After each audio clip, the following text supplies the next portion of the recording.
Hi friends, please subscribe to Amravati Media and press the bell icon for more latest updates.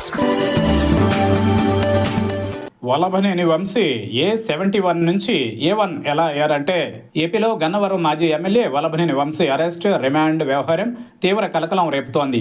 గతంలో YCP అధికారంలో ఉండగా Gannavaram TDP ఆఫీస్పై జరిగిన దాడి కేసులో A71గా ఎఫ్ఐఆర్లో ఉన్న ఆయనపై తాజాగా కిడ్నాప్, బెదిరింపుల కింద A1గా పోలీసులు నమోదు చేసిన కేసు మరిన్ని కష్టాల్లోకి నెట్టింది. ఈ కేసులో ప్రస్తుతం అరెస్ట్ తర్వాత రిమాండ్పై జైల్లో ఉన్న వంశీకి బెయిల్ లభించడం కూడా కష్టంగా మారబోతోంది. గన్నవరం టీడీపీ ఆఫీస్పై గతంలో జరిగిన దాడి కేసులో వల్లభనేని వంశీ ప్రత్యక్షంగా పాల్గొనకపోయినా పరోక్షంగా ఆయన హస్తం ఉందన్న ఆరోపణలతో పోలీసులు A71గా చేర్చారు.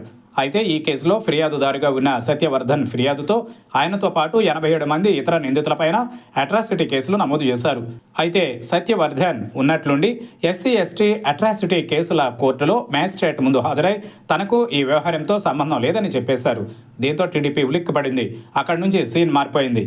వంశీతో పాటు 88 మంది నిందితులుగా ఉన్న గన్నవరం టీడీపీ ఆఫీస్పై దాడి కేసులో ఫిర్యాదుదారుగా ఉన్న party office computer operator Satyavardhan ఇలా ఎందుకు యూటర్న్ తీసుకున్నాడని తెలుసుకునేందుకు టీడీపీ ప్రయత్నించింది.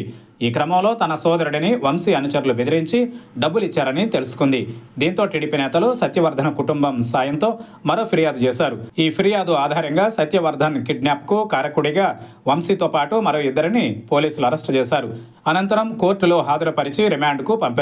అయితే ఇప్పుడు వంశీ ముందున్న ఏకైక మార్గం బెయిల్ కోరడమే.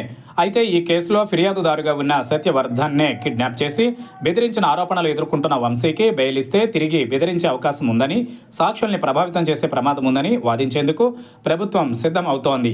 దీంతో వంశీకి బెయిల్ లభిస్తుందా లేదా అన్న ఉత్కంఠ పెరుగుతోంది. ప్రస్తుతం విజయవాడ సబ్ జైల్లో ఉన్న వంశీని మరో కేసులో న్యాయమూర్తి ముందు హాజరుపరచనున్నారు. అదే సమయంలో వంశీ హైకోర్టును బెయిల్ కోసం ఆశ్రయించే అవకాశం ఉంది.